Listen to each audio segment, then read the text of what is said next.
So dermis is typically 4 times thicker than epidermis. And what does the dermis consist of? It consists of mainly proteins, and then we already know them. There's a key word that everybody always talks about, collagen. We need more collagen.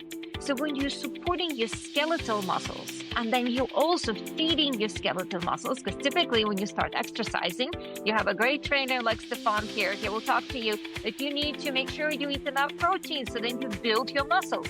And guess what does it do for your skin? You're giving it protein to build your collagen. And then you're also getting that beautiful blood circulation. This is a pillar of not just health, but specifically skin health. Why movement? As we age, our metabolism slows down. Specifically for skin health, what slows down is a microcirculation. There's a very fascinating concept. When we are still, when we're not moving, majority of our blood sits in capillaries in our skin. So think about like a still lake. It just kind of spreads around and not really circulating much. It just goes to the essential organs, your heart, your kidneys, but the rest of the body just really kind of relaxing. So even if you have the best diet in the planet, but you're not moving, your skin is suffering. Your skin is literally suffocating. It does not get enough oxygen, does not get enough nutrients. The biggest misconception is not necessarily has anything to do directly with skincare. A lot of women tell me is they disagreement with resistance training. And they say, I don't want to lift weights because I'm going to get bulky. And I always say, well, there's a lot of men that try to do it for years and they can't because it takes a lot of effort to put on muscle. And typically, if you are bulky, it just means you're eating too much. You might be indulging in some very calorie-dense foods that your body doesn't need, and then essentially not building muscle. So essentially, everything that's good for your muscles, it's good for your skin. Simple as that. Is something standing between you and your happiness? It was for me. I had to face my depression and the constant negative self-talk. Therapy helped me realize I deserve to be happy. That's why this podcast is called I Choose Health, because I made the choice to heal and I want to share that with you. As a gift to you, we've partnered with BetterHelp as our sponsor to help you start your own healing journey. We all face moments when life feels overwhelming, whether it's stress, anxiety, or just feeling stuck. Talking to someone can make a real difference. And that's where our sponsor BetterHelp comes in. BetterHelp offers professional online therapy that's convenient, affordable, and entirely on your schedule. You can connect with a licensed therapist by video, phone, or even chat, whatever works best for you. Let our sponsor BetterHelp support you on your journey to better mental health.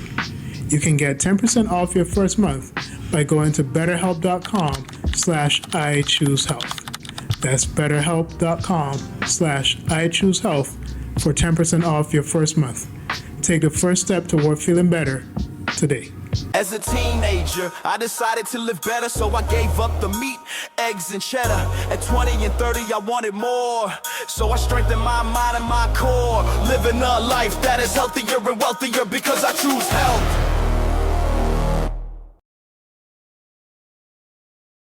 We have a twofer this week, which means that we brought back a guest from before, and we had to bring him back because we wanted to discuss something that everyone talks about, which is exercise, but sometimes I think we don't focus on the benefits exercise provides. And so I want to bring back Dr. Natalia Borokowski to talk about exercise and skincare. And, I want to go, below the surface and look at what exercise and how exercise can benefit us in terms of our skin and the elasticity of it and the strength of it over time. So, Dr. Borokowski, welcome back to the I Choose Health podcast. Great to be back, Stefan. Thank you for inviting me again. Yeah. So, Dr. Borokowski, when it comes to exercise, I want to know, at a cellular level, what is exercise doing for the skin to strengthen it, to protect it?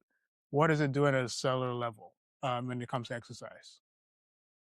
Many, many, many different things. So I think the most important concept, what I really want to start with, is to tell all, mainly women, because, obviously we care the way we age, the way we look. Skin is not a cosmetic surface. I know this is what beauty industry teaches us because they want us to buy serums, sunscreens or moisturizers, whatever. And of course, they do have their place, but skin is a living organ. It's a reflection of everything else that's happening to your body. So I will specifically be talking about the skin of women who start aging, but obviously the benefits apply to absolutely everyone, men and women. But for women in their 40 plus, this is a crucial period when our hormones starts to restructure. And when most women don't have a good exercise routine. And just for overall for the word of exercise, like when I talk to my patients here, hey, we need to do some exercise. I stop even using the word exercise because I really feel people are allergic to it. So as soon as you tell a woman she needs to exercise, she tunes it out because she haven't exercised since she was 20. She has an excuse. I don't have time. I'm too busy. I'm too, whatever. So instead, I said movement. This is a pillar of not just health, but specifically skin health. Why movement? Because it's not necessarily, we kind of think about exercise as sort of body punishing thing, something that we have to go and beat our body into submission. We have to do this intense HIIT exercise to burn calories, to be certain size, but that's really not the purpose of movement. So once you find movement, whatever that is, that makes you happy and you can repeat, if not every single day, at least 5 times a week, this is when your body starts to thrive. So now going to your question of what's happening at the cellular level. As we age, our metabolism slows down. Specifically for skin health, what slows down is a microcirculation. There's a very fascinating concept. When we are still, when we're not moving, majority of our blood sits in capillaries in our skin. So think about like a still lake. It just kind of spreads around and not really circulating much.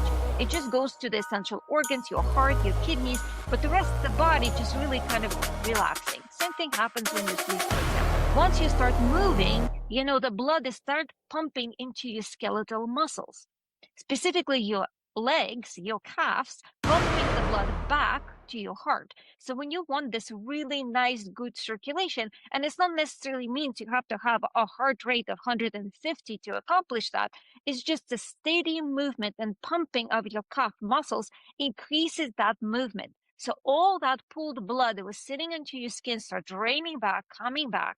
And what it does, what our blood really brings to your skin, it's oxygen and nutrients. So even if you have the best diet in the planet, but you're not moving, your skin is suffering. Your skin is literally suffocating. It does not get enough oxygen, does not get enough nutrients. So that's one of the very important things. As we age and hormones age, drop in progesterone, it's one of the first things happening in perimenopause, influences microcirculation. So a lot of women at that age start noticing they looking puffy, they might be waking up, have some eye puffiness, their skin overall losing that lust and glow. So that's why the movement, daily movement becomes so essential because now you don't have a hormonal support that supports the microcirculation in your skin. And what is the microcirculation in the skin looks like? Is that beautiful natural glow. It just looks like you're wearing a blush without any makeup.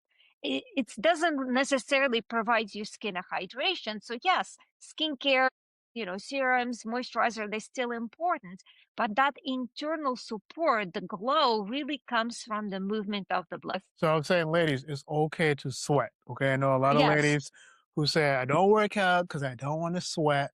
It's okay to sweat. Okay, all right. So, and we want you to sweat, get all those toxins out, and it's definitely important to get that movement in. And I wonder as well, is there a preferred like venue for exercising? So when I say venue, I mean exercising inside or outside, right? Because we do know that, when you're exposed to the sun, we hear about being exposed to certain vitamins and the nourishment that comes from that. Is there added benefit exercising outside versus exercising inside?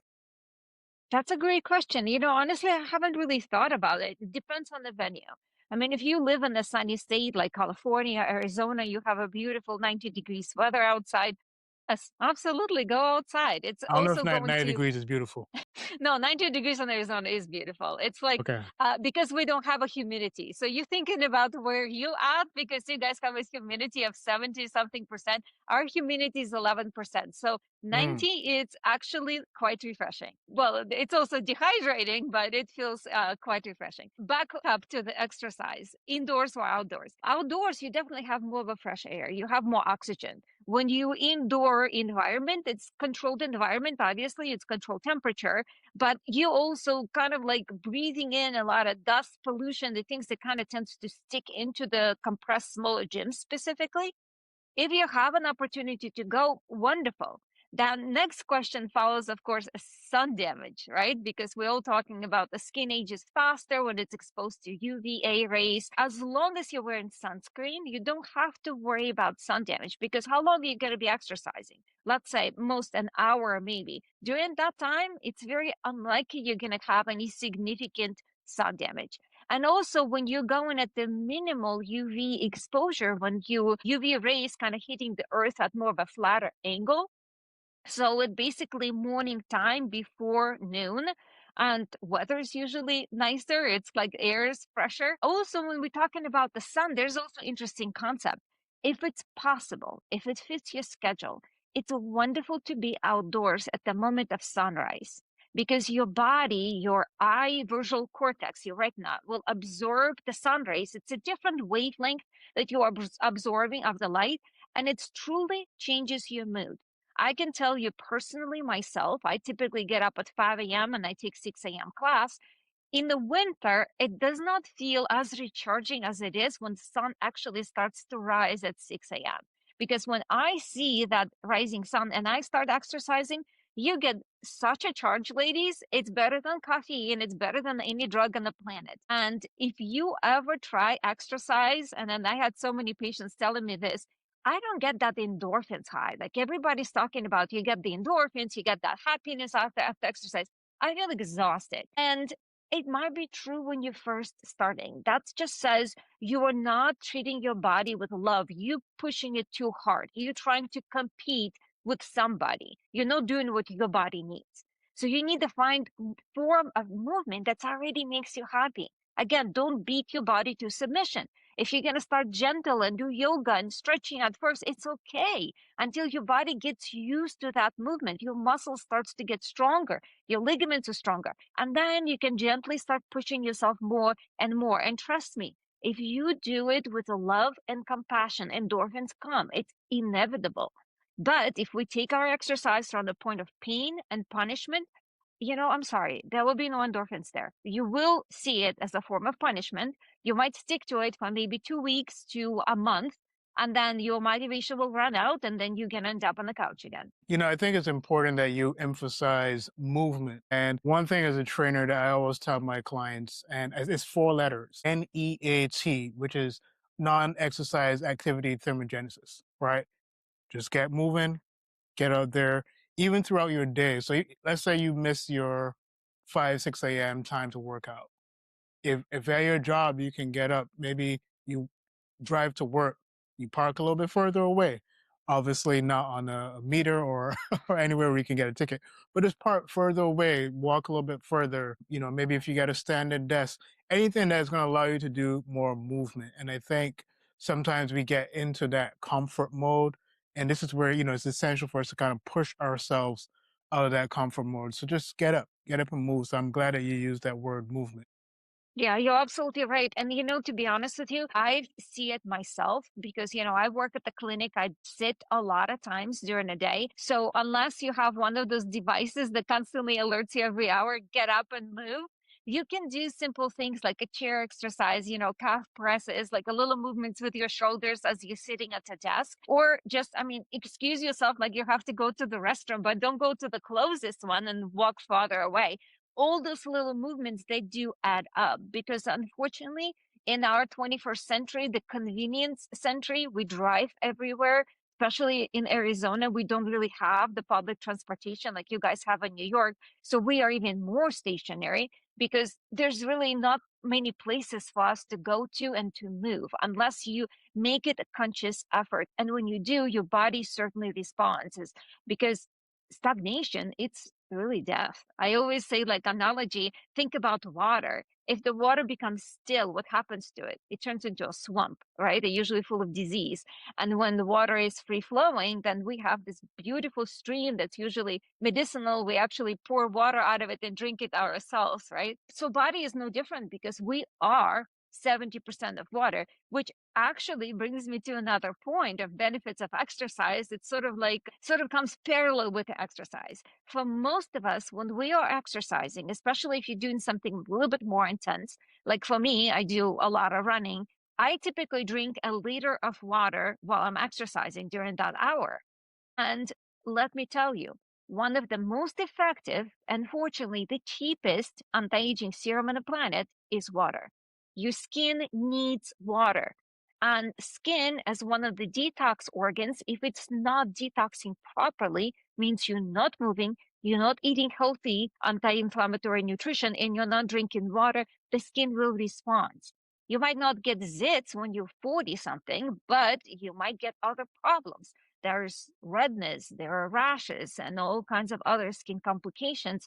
So yes, water typically pairs really well with exercise. You will be obviously tired. You want to drink more, and then it's the best thing you can do for your skin. This question is a little off topic, but we're going to get back on topic. As you said, talking about like getting zits or pimples in your 40s. And I've noticed that people, as they get a little bit older in their 30s, 40s, 50s, I noticed that there seems to be, and this could be a wrong observation on my part, but it seems to be less skin issues or things like pimples. Is there any reason why that may be? Is there like a metabolic process where, your body is already familiar with what it's familiar with and there aren't more like things that come up on the surface?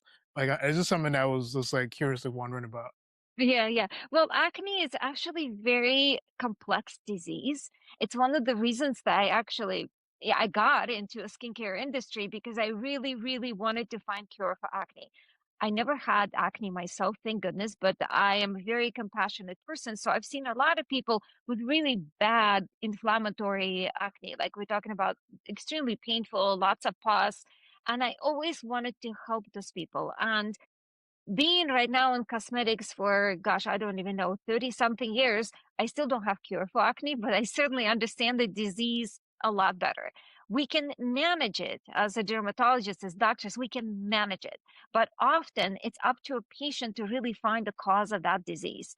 In puberty, like when we first, start to develop our sex hormones, the very first hormone that starts to wake up, it's typically in males around the age of 14, and for girls could be as early as 9, 10. That hormone called DHEA.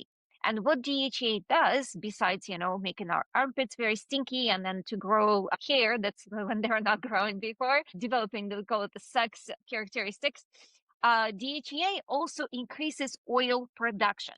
And that's necessary for many different other functions in the body, including the main sex hormone development, which is testosterone, estrogen, and progesterone. It's depending on the sex, obviously. And DHEA, because it increases oil production, sometimes starts to clot oil glands in your face or sometimes even in the body. And that triggers inflammatory response by the immune system, aka creating zits.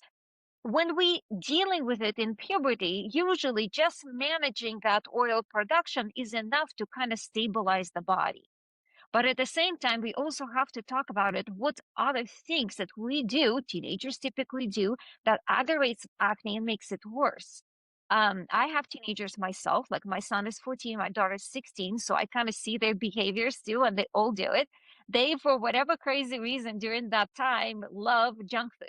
Everything is takeout, pizza, processed foods. And me and my husband, we eat really clean. We cook at home. We always put vegetables on their plates, but they're in this stage, they just want junk. And the more junk they eat, more inflammation will be in their body. So even skin that is not genetically predisposed for acne, because there's also a genetic component to acne, they usually start to get 1 or 2 breakouts because inflammation, just overall toxic load that person puts in their mouth and it goes through the body, will worsen that inflammatory response and cause breakout. Because it's really not necessarily the fault of the bacteria that lives in our skin. Because yes, there's a bacteria that causes acne, but it's also bacteria that normally lives in human skin. It's a commensal bacteria. It does lots of helpful things. So its job is not necessarily to create a pimple. But with extra oil production, that bacteria has ability to get inside the pore and then just, eat that oil. It's to the C. acne bacteria, human oil is like a Las Vegas buffet. So more oil you have, the more acne bacteria you have.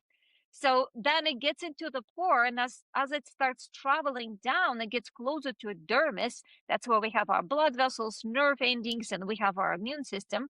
Then the immune system sends the bacteria and sets off the alarm, and that's really what creates the zit.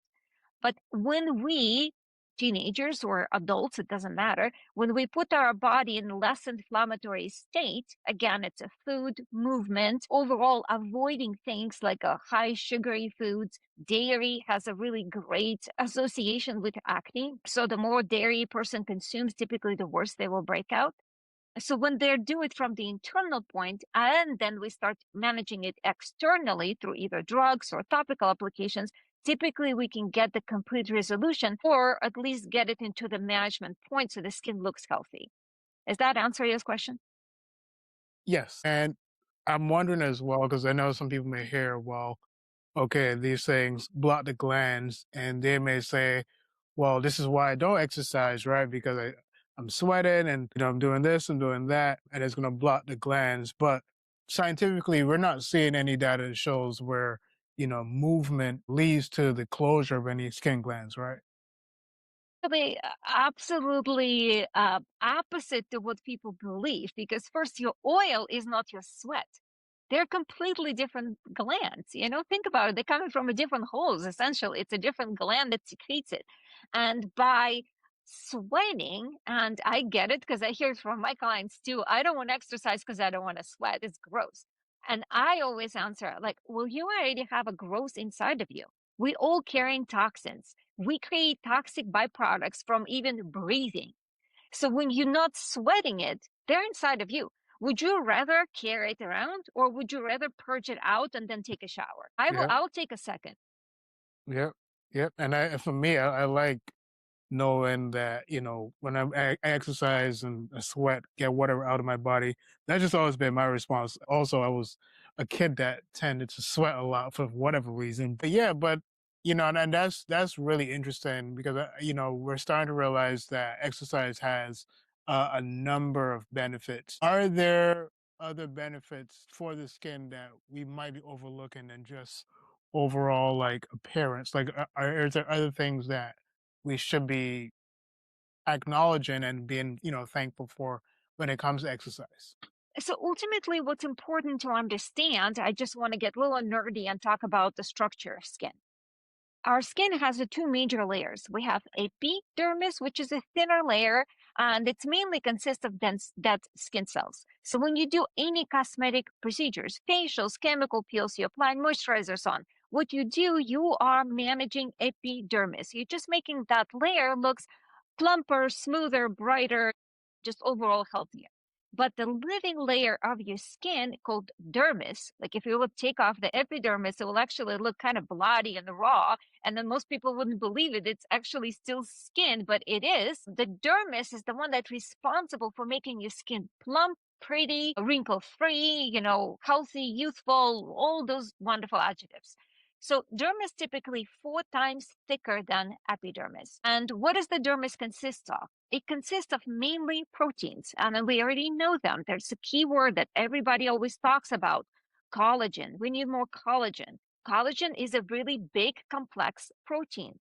So when you're supporting your skeletal muscles, and then you also feeding your skeletal muscles, because typically when you start exercising, you have a great trainer like Stefan here. He will talk to you that you need to make sure you eat enough protein so then you build your muscles. And guess what does it do for your skin? You're giving it protein to build your collagen. And then you're also getting that beautiful blood circulation we already mentioned. So you get the nutrients from the blood delivered closer to your fibroblasts, the cells in your dermis that create that collagen.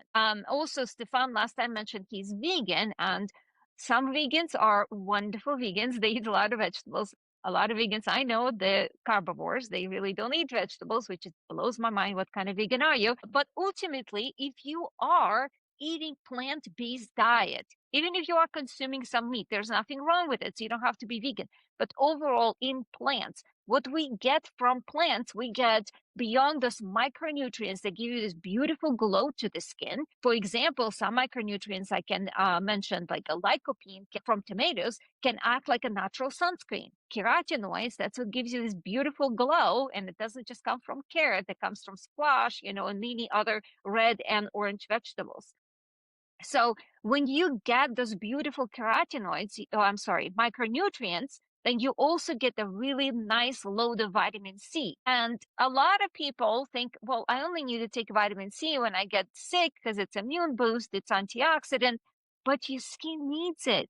Because ladies, if you want to look healthy and pretty without injections in your 40s and 50s and 60s and beyond, the vitamin C is a key cofactor for collagen cross-linking. So the whole relationship here with exercise, that most people, once they start paying attention to the exercise, they start working on the exercise routine, they pair it with nutrition.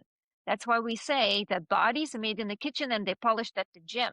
So you go to a trainer, you start really thinking, what am I putting in my body? Am I supporting my body the best? And then your skin 100% benefits from everything you do changing in your lifestyle. What you said as well about when looking at a dermis and epidermis, I think it's really important that, we take advantage of all the benefits from nutrition as well. Like, as you're talking about those red foods, like your tomato and, your beets, pomegranates, those type of foods that really tap into another, like, I don't know, energy gear for people when it comes to exercise, but also for the benefits of the body overall and skin.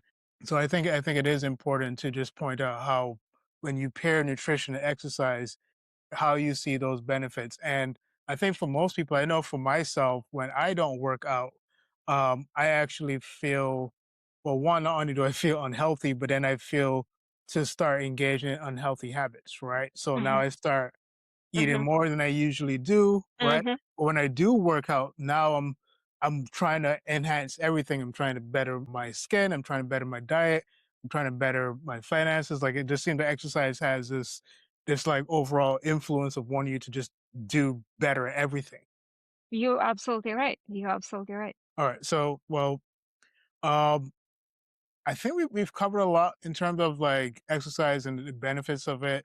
Uh, just maybe clear up one like misconception. I know we've maybe covered a few, but maybe just one more misconception that people have when it connects to exercise and skincare. I think the biggest misconception is not necessarily has anything to do directly with skincare, but biggest misconception a lot of women tell me is they disagreement with resistance training. And Mm. they say, I don't want to lift weights because I'm going to get bulky. And I always say, well, there's a lot of men that try to do it for years and they can't because it takes a lot of effort to put on muscle. Yeah.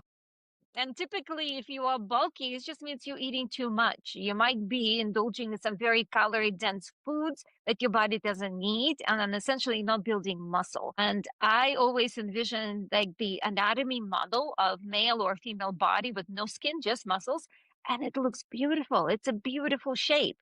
And the sort of parallel with the skin and the muscles, because we just established the skin or like a deeper layer of skin is full of, so essentially everything that's good for your muscles, it's good for your skin. Simple as that. I rolled my eyes because I can't tell you within the last 5 years of being a trainer, the number of times I've heard what, especially women, and I'm not trying to pick on women, but it's always oh, I don't want to be like bulky. And I'm like, first of all, like the amount of training you would have to do, the amount of steroids you would have to take to look like certain people, Yeah.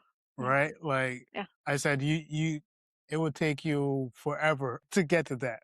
And that's probably not what's going to happen if you're on a basic like fat loss, weight loss program, right? So Yeah, I'm helping you build absolutely. muscle. Yeah. Even for women post-menopause, because when we do the hormone replacement therapy, we often talk about testosterone supplementation because it's a fascinating things happen as women go through perimenopause and then their female hormones, progesterone, estrogen, kind of like slow down.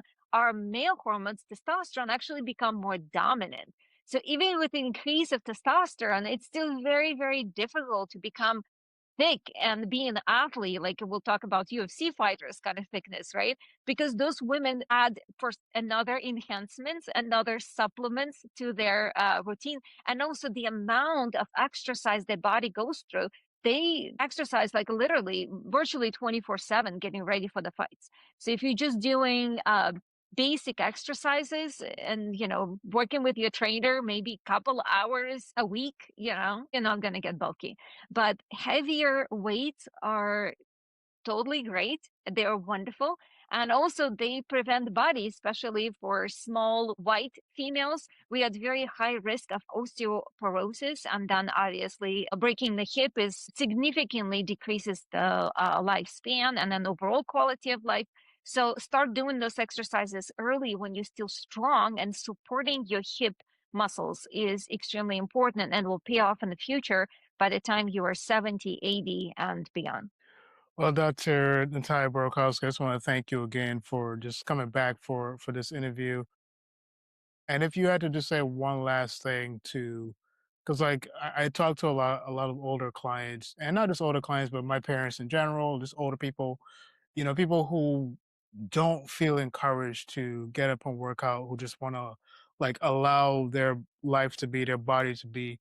If you had to give one way of encouraging somebody at that stage, maybe even just a sentence, what would that be? I would say look for a supportive community. So especially when you're elderly, if you live in community of other elderly people, find the ones that love exercising of Yeah. whatever that form would be. Like for example, here on the West Coast, the pickleball, it's one of the most busiest things seniors do right now. We have so many different pickleball clubs.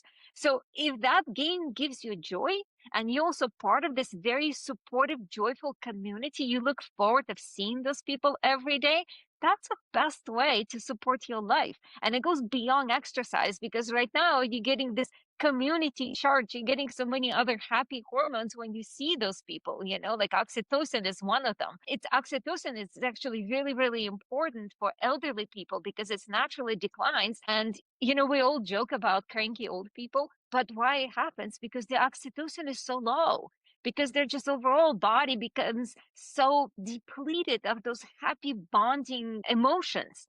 And when you're part of this, again, this goes beyond just exercise. It is just joyful movement. And you're also part of the community, just welcomes you and you feel very supported. No, that pickleball is serious, man. I work at a recreation center and we have pickleball there a couple times a week. I like to see where like seniors are like really competitive, right? Like it's like they come in there, they have their gear, they have their rackets, whatever. Like I remember one guy was like, "Hey, you might want to sit this game out. It's not for you." I was like, "Whoa, okay." But I like to see like the competitiveness, and that's really good to see. People in their 60s, 70s, and 80s still wanting to push and be vibrant and just be a part of life. Yeah. All right. Well, again, Dr. Borkowski, thank you once again. And you guys, obviously from the last video, where to follow her with Desert Bloom Skincare. I'll let you just plug that and then we'll close out. Sounds Yeah. great. Yeah. All right. Well, it was great to be here. Thank you for inviting me again, Stefan. I hope it was inspirational to some women. I hope that whatever age you are, you'll give it a shot. But ultimately, think every day of your life should be just joy. So just enjoy it. And this is me, Stefan Leslie, signing off. Just reminding you that choosing health is about choosing power, possibility, and purpose. Week 49 of 52 Choices. If you want better health without dieting, start in your kitchen. Cooking at home just 4 nights a week can significantly improve your health. Studies show home-cooked meals are lower in calories, sugar, and unhealthy fats, and higher in nutrients. You're in control of ingredients, portions, and quality. Research published in Public Health Nutrition found people who cook at home more frequently consume fewer calories overall and have a lower risk of obesity and type 2 diabetes. So this week, we're saying to cook at home at least 4 nights a week. Your body and your future will thank you.